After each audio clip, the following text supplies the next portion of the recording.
বয়স দেখো আমরা যে ক্লাসটা করতেছি মূলক ধারণা এবং রাসায়নিক গণনা। এখানে দেখো স্থূল সংকেত এবং আণবিক সংকেতের সংজ্ঞা আমরা প্রথমে পড়তেছি। স্থূল সংকেত এবং আণবিক সংকেত কাকে বলে খাতায় লিখে নাও। যে যে সংকেত দ্বারা অণুতে বিদ্যমান পরমাণু সমূহের সরল অনুপাত প্রকাশ পায় তাকে স্থূল সংকেত বলে। আর যে সংকেত দ্বারা অণুতে বিদ্যমান পরমাণু সমূহের সঠিক অনুপাত প্রকাশ পায় তাকে আণবিক সংকেত বলে। ঠিক আছে, আর স্থূল সংকেত হচ্ছে দুইটা যৌগের একই হতে পারে। যেমন দেখো ইথাইন এবং বেনজিনের উভয়ের স্থূল সংকেত CH, কিন্তু আণবিক সংকেত প্রত্যেকটা যৌগের ভিন্ন ভিন্ন হবে। প্রত্যেকটা যৌগের আণবিক সংকেত ভিন্ন ভিন্ন হবে। শুধু যৌগে উপস্থিত মৌলগুলোর শতকরা সংযুক্তি থেকেই স্থূল সংকেত নির্ণয় করা যায়, কিন্তু আণবিক সংকেত নির্ণয় করতে শতকরা সংযুক্তি জানার পাশাপাশি অবশ্যই তার আণবিক ভর জানতে হবে। অর্থাৎ আণবিক ভর জানতে হবে, তাহলে আমরা আণবিক সংকেত নির্ণয় করতে পারবো। মানে শতকরা সংযুক্তি জানার পাশাপাশি, কিন্তু শুধু শতকরা সংযুক্তি জানতে পারলে আমরা স্থূল সংকেত নির্ণয় করতে পারবো। ঠিক আছে,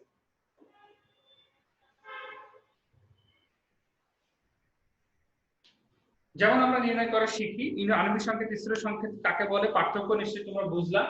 এখন দেখো স্থূল সংকেত এবং আণবিক সংকেত নির্ণয় করব কিভাবে। কোন একটা যৌগের শতকরা সংযুক্তি, মনে করো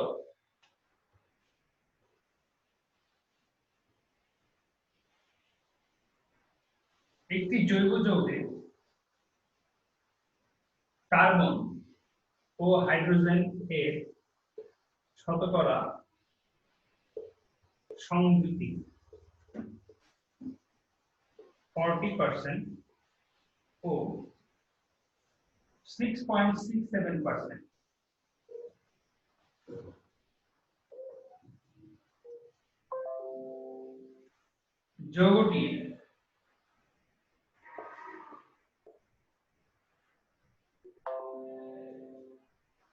যৌগটির আণবিক ভর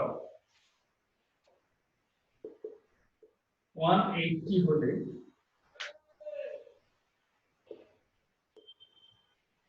আণবিক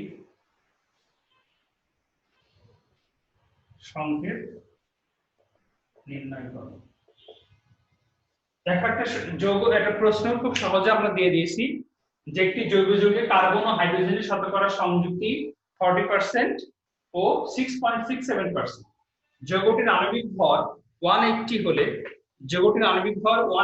হলে আণবিক সংকেত নির্ণয় করো। এখন এই ধরনের প্রশ্নের ক্ষেত্রে আমরা কিভাবে আণবিক সংকেতটা নির্ণয় করব? ঠিক আছে, উদ্দীপক দেওয়া আছে এই পর্যন্ত। তোমার প্রশ্ন থাকতে পারে গতে বা ঘতে থাকতে পারে যে উদ্দীপকে ডাটা বিশ্লেষণ করে যৌগটির আণবিক সংকেত নির্ণয় করো। তো আমরা কিভাবে আণবিক সংকেত নির্ণয়, প্রথমে আমরা স্থূল সংকেত নির্ণয় করব। কি থেকে? ওদের শতকরা সংযুক্তি থেকে। আগে আমরা বলেছি যে স্থূল সংকেত শতকরা সংযুক্তি থেকে নির্ণয় করা যায়, আর আণবিক সংকেত নির্ণয় করতে হলে শতকরা সংযুক্তি জানার পাশাপাশি আণবিক ভরও জানতে হবে। ঠিক আছে, তো সেই জন্য আমাদের কি করতে হবে, শতকরা সংযুক্তি জানার পাশাপাশি আণবিক ভর দেওয়া আছে, সুতরাং আমরা এখান থেকে আণবিক সংকেত সহজেই নির্ণয় করতে পারি। তো একটি জৈব যৌগে দেখো কার্বন ও হাইড্রোজেন আছে, এবং প্রথমেই যে কাজটা করতে হবে আমাদের স্টেপ 1 এ, যে শতকরা সংযুক্তিগুলো 100% আছে কিনা সেটা আমাদের যোগ করে দেখতে হবে। আমাদের এখানে কার্বন আছে কত, 40%, আর হাইড্রোজেন আছে কত, 6.67%, এবং যোগ করলে দেখো 46.67% হয়। তার মানে এখানে 100% নেই। যেহেতু 100% নেই, তার মানে এখানে অন্য কোনো মৌল বিদ্যমান। ঠিক আছে, যদি সেই মৌলের উল্লেখ না থাকে তাহলে ধরে নিতে হবে সেই মৌলটি অক্সিজেন। ঠিক আছে, যেহেতু এখানে দেখো বাকিটা কি আছে সেটা বলে দেয় নাই, যেহেতু উল্লেখ নাই সেহেতু আমাদের এখানে বলতে হবে যে বাকিটা আছে অক্সিজেন। অর্থাৎ অক্সিজেন ইজ ইকুয়াল, টোটালটা যেহেতু 100 হয় তাহলে 100 মাইনাস 46.67%, তাহলে দেখো কত আসে, 53.33%। 53.33%, তার মানে অক্সিজেনের শতকরা সংযুক্তি আমরা পেয়ে গেছি। অর্থাৎ কার্বন, এই যৌগটিতে তার মানে তিনটা মৌল বিদ্যমান, কি, একটা কার্বন, একটা হাইড্রোজেন, আর একটা হলো অক্সিজেন। যেহেতু প্রশ্নে উল্লেখ নেই, আমি আরেকবার বলতেছি, যেহেতু প্রশ্নে যে শতকরা সংযুক্তি দেওয়া আছে তাদের যোগফল 100% হয় না, সুতরাং এই যৌগে অন্য কোনো মৌল বিদ্যমান, যদি সেই মৌলটি প্রশ্নে উল্লেখ না থাকে বা অস্তিম উল্লেখ না থাকে, তাহলে অবশ্যই সেটা ধরে নিবা অক্সিজেন। তাহলে অক্সিজেন আছে 100 মাইনাস 46.67%, অর্থাৎ 53.33%। এখন দেখো এই যে অক্সিজেন আমরা পেয়ে গেলাম, অক্সিজেনটা পেয়ে গেলাম, এখন কি করতে হবে? স্টেপ 2 তে কি করতে হবে? স্টেপ 2 তে যে তাদের নিজ নিজ শতকরা সংযুক্তিকে নিজ নিজ পারমাণবিক ভর দ্বারা ভাগ করতে হবে। অর্থাৎ অক্সিজেন, কার্বন এবং হাইড্রোজেন এই তিনটা যে শতকরা সংযুক্তি দেওয়া আছে তাদের নিজ নিজ পারমাণবিক ভর দ্বারা ভাগ করতে হবে। সুতরাং আমরা ভাগ করে পাই কার্বন ইজ ইকুয়াল 40 ভাগ 12, কত আসে দেখো। তারপরে অক্সিজেন ইজ ইকুয়াল 53.33 ভাগ 16, কত আসে দেখো। আর হাইড্রোজেনেরটা তো তোমার হলো 6.67 ভাগ 1, তারপর ওটা 6.67 ই আসবে। এটা যত সম্ভব 3.33 আসে, এটা হলো 3.33 আসবে। 40 ভাগ 12 দেখো 3.33 আসে, 3.33। আর অক্সিজেনের ভাগ 53.16, এটাও আসবে 3.33। আর হাইড্রোজেন, এই যে আমরা প্রত্যেক শতকরা সংযুক্তি তাদের নিজ নিজ পারমাণবিক ভর দ্বারা কি করলাম? ভাগ করলাম। এটা লিখে নিবা এখানে উপরে, যে প্রত্যেক শতকরা সংযুক্তিকে তাদের নিজ নিজ পারমাণবিক ভর দ্বারা ভাগ করে পাই, করে তারপরে তুমি কার্বন, অক্সিজেন এবং হাইড্রোজেন এভাবে ভাগ করবা। ভাগ করার পর যে ভ্যালুগুলো আসবে, এরপরে দেখবা যে যে ভ্যালুগুলো আসবে তাদের থেকে সবচেয়ে সর্বনিম্ন যে ভাগফল, সেই সর্বনিম্ন ভাগফল দ্বারা আবার প্রত্যেককে ভাগ করে। অর্থাৎ সর্বনিম্ন ভাগফল দ্বারা আমরা যদি প্রত্যেককে ভাগ করি, কার্বন আসছে 3.33, তাহলে এখানে সর্বনিম্ন ভাগফল দেখো 3.33, তাহলে ভাগ 3.33। অক্সিজেন আসবে 3.33 ভাগ 3.33। হাইড্রোজেন আসবে হলো 6.67 ভাগ 3.6, তাহলে is equal 2 is equal 1 is equal 1। অর্থাৎ হাইড্রোজেন আসছে হচ্ছে তোমার 1, হাইড্রোজেন আসছে হচ্ছে 2, অক্সিজেন আসছে 1, আর তোমার হচ্ছে কার্বন আসছে 3.33।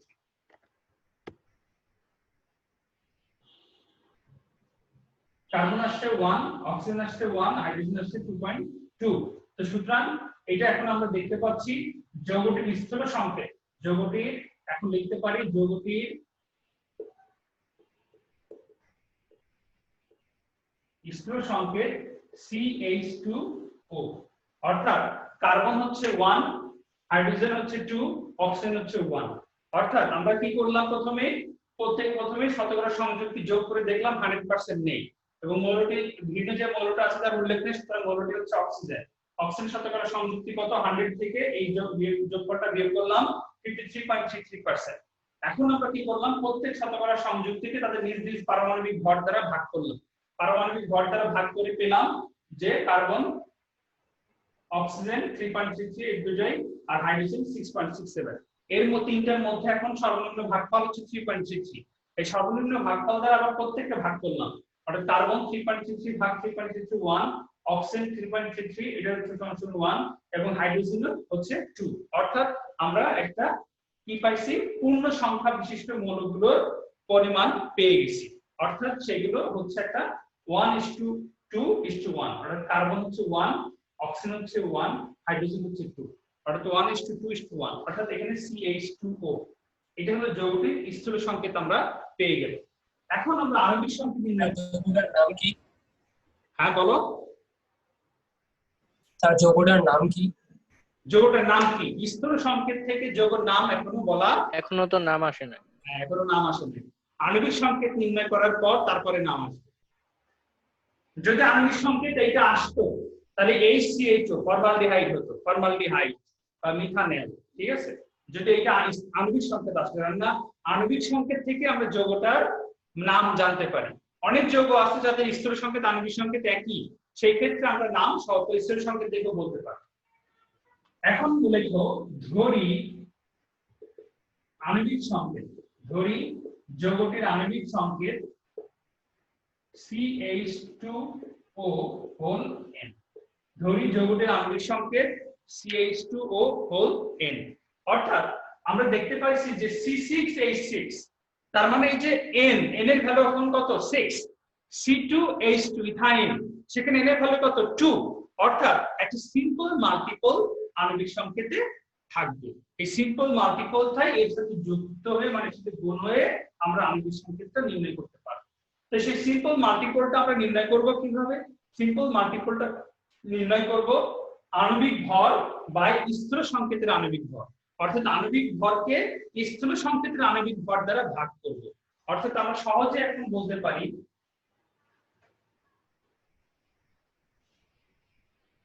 স্যার এটুকু আরেকবার বলবেন?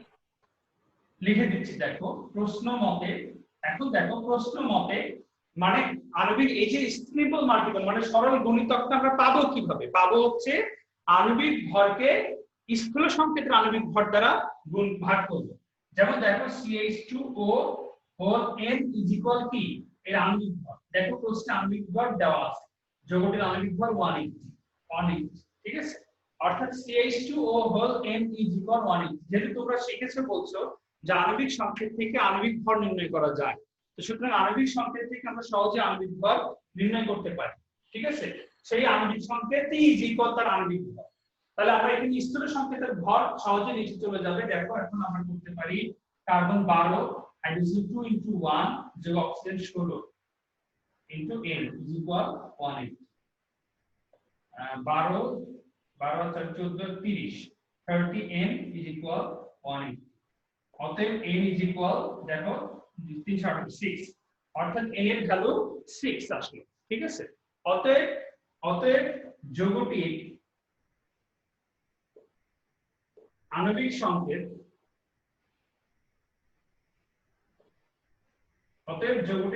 সংকেত সমান n দ্বারা n এর ভ্যালু কত আসলো 6 গুণ করে দাও, তাহলে হবে C6 * 12 ও 6, অর্থাৎ যৌগটির আণবিক সংকেত আসলো C6H12O6।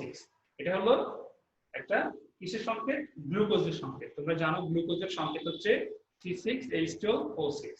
অর্থাৎ এখন আমরা বলতে পারতেছি যে যৌগটা কি, সহজে বলতে পারতেছি। আণবিক সংকেত নির্ণয় করলে অবশ্যই সহজেই বলা যায়। এবং দেখো এখানে সিম্পল মাল্টিপলের ভ্যালু হচ্ছে 6। এই সিম্পল মাল্টিপল বের না হওয়া পর্যন্ত আমরা আণবিক সংকেত বের করতে পারি না। আর সিম্পল মাল্টিপল বের করতে হলে আমাদের অবশ্যই আণবিক ভর জানতে হবে, ঠিক আছে? আণবিক ভর প্রশ্নে দেওয়া থাকবে, যেভাবে হোক একটা ইনফরমেশন দেওয়া থাকবে, সেখান থেকে তোমরা আণবিক ভর নির্ণয় করে আণবিক ভরের যে করবে, যেটা আণবিক সংকেত যেগুলো আণবিক ভর, সুতরাং আমরা এখানে পারমাণবিক মানে স্থূল সংকেতের আণবিক ভর হচ্ছে 30, স্থূল সংকেতের আণবিক ভর হচ্ছে 30, সেখান থেকে আমরা আণবিক ভরকে স্থূল সংকেতের আণবিক ভর দ্বারা ভাগ করলাম, দেখো 6 চলে আসলো।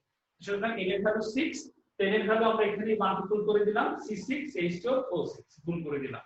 অর্থাৎ এইভাবে আমরা সহজেই যৌগের শতকরা সংযুক্তি এবং আণবিক ভর থেকে স্থূল সংকেত তথা আণবিক সংকেত নির্ণয় করতে পারি। আমরা শতকরা সংযুক্তি থেকে প্রথমে আমরা স্থূল সংকেত নির্ণয় করেছিলাম, পরে আমরা আণবিক ভর থেকে আণবিক সংকেত নির্ণয় করে ফেললাম। অর্থাৎ এইভাবে যে কোনো যৌগে তোমার এখানে যদি দেওয়া থাকে, যে কোনো যৌগে যে কোনো মৌলের তোমার শতকরা সংযুক্তি এবং আণবিক ভর যদি দেওয়া থাকে, আশা করি তোমরা পারবে। অর্থাৎ স্টেপ ওয়াইজ এগোবে। প্রথমে কি করবা? আণবিক শতকরা সংযুক্তিগুলোকে যোগ করবা। শতকরা সংযুক্তিকে যোগ করে যদি দেখো যে তোমার 100% আছে, তাহলে আর অন্য কোনো মৌল নেই।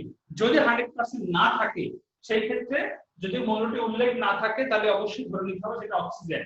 তাহলে অক্সিজেন যোগফল কি করতে হবে? টোটাল থেকে তো 100 থেকে তোমার এই যোগফলটা বের করতে হবে, ঠিক আছে? তাহলে সেটা অক্সিজেনের শতকরা সংযুক্তি বের হয়ে যাবে। এখন প্রত্যেকটা মৌলের শতকরা সংযুক্তি পাওয়া গেল। এখন প্রত্যেকটা মৌলের শতকরা সংযুক্তিকে তাদের নিজ নিজ পারমাণবিক ভর দ্বারা ভাগ করতে হবে। নিজ নিজ পারমাণবিক ভর দ্বারা ভাগ করলে আমরা একটা ভাগফল পাবো। সেই ভাগফলের মধ্যে দেখতে হবে সর্বনিম্ন ভাগফল কোনটা। সর্বনিম্ন ভাগফলের মধ্যে দেখতে হবে যে তোমার সেটা দিয়ে আবার প্রত্যেক ভাগফলকে ভাগ করতে হবে। করলে দেখবা যে একটা সরল অনুপাত আসবে। যদি সরল অনুপাত না আসে, সেই ক্ষেত্রে কি করতে হবে? 2 বা 3 এরকম মাল্টিপল করে সরল অনুপাতে নিয়ে আসতে হবে। অনেক সময় দেখা যায় যে 1.5 এসছে একটা, তার মানে 1.5 আসলে দেখো তাহলে কি হলো, একে 2 দ্বারা গুণ করলে 3 হয়। তার মানে প্রত্যেক তোমার হচ্ছে ভাগফলকে 2 দ্বারা গুণ করে দিবা, তাহলে সরল অনুপাত চলে আসবে। অর্থাৎ আমাদের উদ্দেশ্য হচ্ছে ছোট ভাগফল দ্বারা ভাগ করলে সরল অনুপাত নিয়ে আসতে হবে। ছোট ভাগফল দ্বারা ভাগ করে যদি সরল অনুপাত না আসে, যদি ভগ্নাংশ আসে, মানে ভগ্নাংশটা দেখবা যে এরকম 1.5 2.5 বা তোমার এরকম 0.5 বা এরকম কিছু একটা থাকবে, যেটা দিয়ে মাল্টিপল করলে অর্থাৎ একটা গুণ করলে সহজেই তুমি কি পাবা, একটা সরলানুপাত পাওয়া। সেই সরলানুপাত হচ্ছে যৌগটির স্থূল সংকেত। এখন স্থূল সংকেত জানা হয়ে গেল, এখন আণবিক সংকেত আমি নির্ণয় করব কিভাবে। আণবিক সংকেত নির্ণয় করতে গেলে তাদের ধরে নিতে হবে যে আণবিক সংকেত হোল স্থূল সংকেত ইনটু n, আর n হচ্ছে এখানে সিম্পল মাল্টিপল, সেই সরল গুণিতকটা। এখন প্রশ্ন মতে আণবিক সংকেত ইজ ইকুয়াল আণবিক ভর। তোমরা জানো আণবিক সংকেত থেকে আণবিক ভর নির্ণয় করা যায়। তো সুতরাং আণবিক ভর, এখন স্থূল সংকেতের আণবিক ভর আমরা পেলাম 30, n is equal 180, অর্থাৎ n is equal 180 ভাগ 30 করলে দেখো 6 আসবে। তো সুতরাং যৌগটির আণবিক সংকেত 6H2O6। এভাবে সহজে আমরা যে কোনো যৌগের স্থূল সংকেত এবং আণবিক সংকেত নির্ণয় করতে পারি। আরেকটা আমরা উদাহরণ দিই, দেখো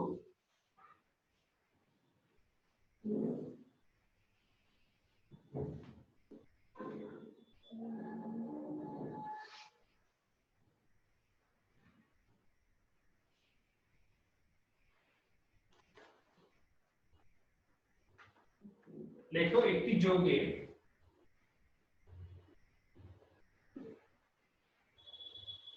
কপার, সালফার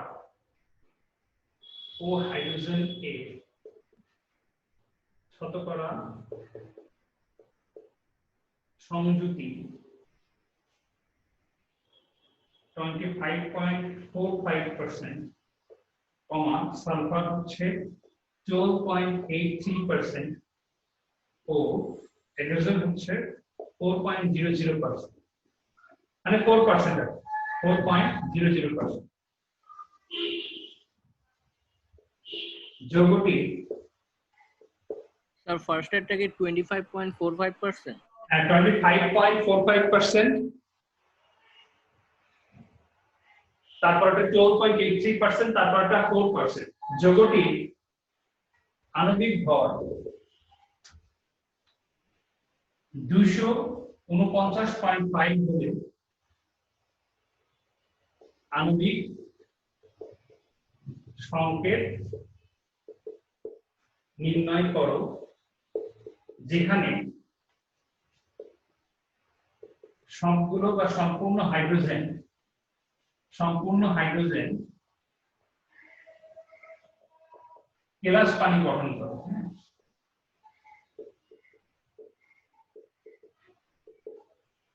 অর্থাৎ এখানে সবগুলো হাইড্রোজেন কেলাস পানি গঠন করবে, ঠিক আছে। কপার, সালফার এবং হাইড্রোজেনের শতকরা সংযুক্তি দেওয়া আছে।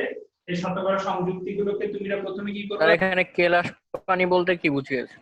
এখানে দেখো, এখানে যে হাইড্রোজেন আছে আর এখানে দেখো কপার, সালফার এবং হাইড্রোজেন যোগ করো। কপার কত আসে? 25.45%, এত পার্সেন্ট। সালফার দেখো কত আসে? 12.83%, আর হাইড্রোজেন কত আসে? 4.00%। তার মানে যোগ করলে 5 3 8, 8 4 12 2, 6 4 10 12 2, 3 4, 42.28%। তার মানে এখানে যোগ করলে 100% হয় না, তার মানে এখানে ভিন্ন একটি মৌল বিদ্যমান, যেহেতু মৌলটি উল্লেখ নেই তবে অক্সিজেন। সুতরাং অক্সিজেন ইজ ইকুয়াল 100 মাইনাস 42.28%। তাহলে কত হয় দেখো তো, অক্সিজেন কত আসে?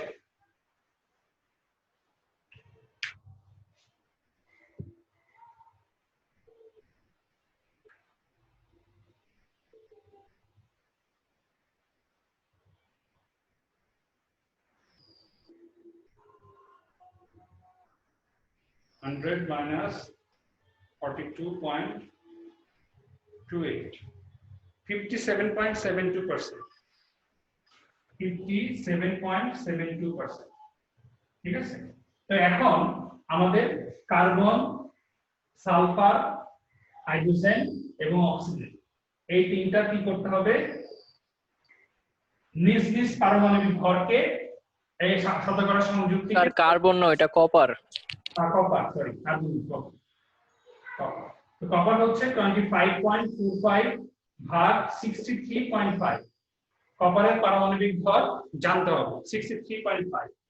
সালফার 12.83 ভাগ হচ্ছে 32, হাইড্রোজেন 4.00 ভাগ 1, অক্সিজেন 57.72 ভাগ 16, 60 ইজ ইকুয়াল কত আসে দেখো তো।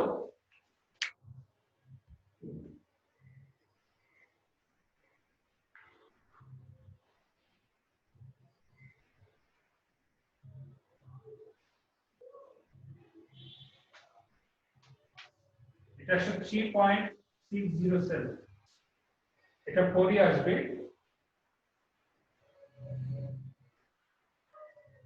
12.83 ভাগ 32, 0.4009, 25.45 ভাগ 63.5, এটাও 0.4007। তার মানে বোঝা যাচ্ছে এখানে ছোট সংখ্যা হচ্ছে 0.4, তো 0.4 দ্বারা প্রত্যেককে ভাগ করলে দেখো কত কত আসে। 0.4 দ্বারা প্রত্যেককে ভাগ করে এটা একটা গেল, 0.4 দ্বারা প্রত্যেককে ভাগ করে তোমরা করতে পারবে আশা করি। এটা 1 আসবে, এটা 1 আসবে, এটা 10 আসবে, আর এটা 0.4 দ্বারা ভাগ করলে কত আসবে দেখি, 3.6 ভাগ 0.4, 9, এটা আসে হচ্ছে 9। অর্থাৎ আমরা প্রত্যেকের দেখো সরলানুপাত পেয়ে গেছি, কোনো ভগ্নাংশ আসে নাই। ভগ্নাংশ যদি 0.00 সামথিং বা 0.12 এগুলো অমিট করে দিবা, এগুলো লাগবে না। অর্থাৎ এখানে দেখো 1, 1, 10 এবং 9। অতএব তোমরা এখন লিখে ফেলতে পারবা যৌগটির স্থূল সংকেত CuSH10O9, CuSH10O9 এটা হলো স্থূল সংকেত। ঠিক ধরি আণবিক সংকেত, CuSH10O9 হোল n, ঠিক আছে, হোল n। এখন দেখো এই যে CuSH10O9 n ইজ ইকুয়াল ওর আণবিক ভর, আণবিক ভর দেওয়া আছে প্রশ্ন মতে। হ্যাঁ, প্রশ্ন মতে CuSH10O9 ইজ ইকুয়াল কত, আণবিক ভর দেওয়া আছে 249.5, এবং এখানে দেখো 63.5 যোগ 32 যোগ 10 যোগ 16 into 9 whole n is equal 249.5। এটা দেখো 249.5 হোল n ইজ ইকুয়াল 249.5, তাহলে অতএব n ইজ ইকুয়াল 1। অর্থাৎ এখানে n ইজ ইকুয়াল কি আসছে 1, অর্থাৎ এই স্থূল সংকেত আণবিক সংকেত সেম। অতএব যৌগটির আণবিক সংকেত CuSH10O9, ঠিক আছে। যেখানে বলতেছে সবগুলো হাইড্রোজেন ক্লাস পানি গঠন করে, তো 10টা হাইড্রোজেন আছে, তাহলে 5H2O 10টা হাইড্রোজেন আছে, তাহলে 5 দুগুণে 10 এবং 5টা অক্সিজেন বের করে নিয়ে চলে যাবে, তাহলে থাকবে হচ্ছে CuSO4.5H2। তার মানে এই সংকেতটা হচ্ছে 2 তে কপার সালফেট ডট 5H2। অর্থাৎ এটা তোমার যেহেতু বলে দিয়েছে এখানে যেখানে সম্পূর্ণ হাইড্রোজেন প্লাস পানি গঠন করে, তো সুতরাং আমরা এখানে কপার সালফেট ডট 5H2 এটা সহজেই পেয়ে যেতে পারি, ঠিক আছে। অর্থাৎ এই যে 10 H10 হাইড্রোজেন 10, এই সবগুলো হাইড্রোজেন কি করছে, প্লাস পানি গঠন করছে। তার মানে কি 10টা হাইড্রোজেন থাকা মানে 5H2O, অর্থাৎ 5 দুগুণে 10, অর্থাৎ 5 অণু পানি সে বের করবে, অর্থাৎ 5 অণু পানি আকারে থাকে। তো সুতরাং এখানে অক্সিজেন থেকে 5টা অক্সিজেন যদি চলে যায় তাহলে 4টা অক্সিজেন থাকে, তাহলে O4, আর CuS একলা একলা সিঙ্গেল রয়েছে, তো সুতরাং CuSO4 অর্থাৎ কপার সালফেট ডট 5H2O। অর্থাৎ এই সংকেতটি স্থূল সংকেত এবং আণবিক সংকেত একই, এবং সংকেতটি হচ্ছে কপার সালফেট ডট 5H2O, 2 তে বা ব্লু ভিট্রিয়ল সংকেত। তো সুতরাং এইভাবে আমরা যে কোনো যৌগের স্থূল সংকেত এবং আণবিক সংকেত নির্ণয় করতে পারি। এখন স্টেমে তোমার শতকরা সংযুক্তি বা যে কোনো জিনিস থাকুক না কেন এবং এরকম কোশ্চেন থাকুক না কেন, আশা করি ইনশাআল্লাহ তোমরা এটা পারবে। এখন কারো কোনো কোশ্চেন আছে কিনা বলো?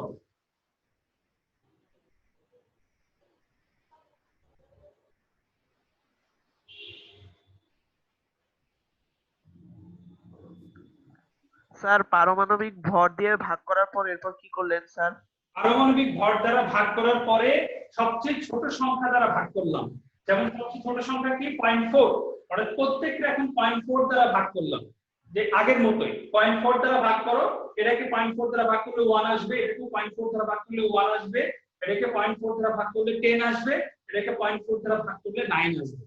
ঠিক আছে, অর্থাৎ প্রত্যেকটা এখন ছোট সংখ্যা, আগের যে নিয়ম স্টেপ তোমার হলো 3 তে বলা হচ্ছে যে সবচেয়ে ছোট সংখ্যা দ্বারা মানে ছোট ভাগফলটি দ্বারা প্রত্যেক ভাগফলকে আবার ভাগ করে, তো সুতরাং তখন একটা সরল অনুপাত আসবে, সেই সরল অনুপাতটাই হবে যৌগটির স্থূল সংখ্যা।